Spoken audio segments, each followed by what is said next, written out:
Peut-on véritablement considérer le groupe F comme le groupe de la mort? Dans ce groupe F, la Côte d'Ivoire semble être au-dessus des trois autres équipes, les gars. Si on se base sur les derniers résultats des quatre équipes, la Côte d'Ivoire qui est par ailleurs la seule équipe qualifiée dans ce groupe F pour la Coupe du Monde 2026. La Côte d'Ivoire qui semble arriver dans cette Coupe d'Afrique des Nations avec plus de certitude que ses trois autres concurrents. La Côte d'Ivoire, c'est 0 but encaissé lors de la campagne de qualification pour la Coupe du Monde 2026. La Côte d'Ivoire également qui a une ligne offensive plutôt cohérente, les gars. Amad Diallo, Yann Diomandé qui est en train de monter en puissance du côté de Leipzig. Le retour de Wilfried Zaha, les gars, cette équipe de Côte d'Ivoire qui semble avoir plus de certitude et une profondeur de banc plus intéressante que les trois autres équipes. En face de ça également, tu as les Lions indomptables du Cameroun. Le Cameroun qui arrive dans cette Coupe d'Afrique des Nations dans l'incertitude totale.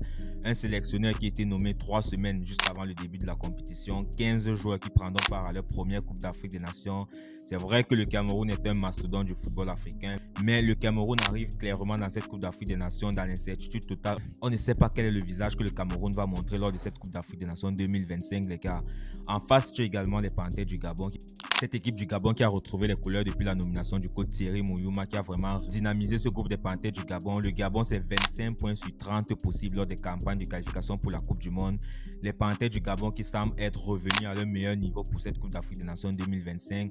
On a également la présence du Mozambique.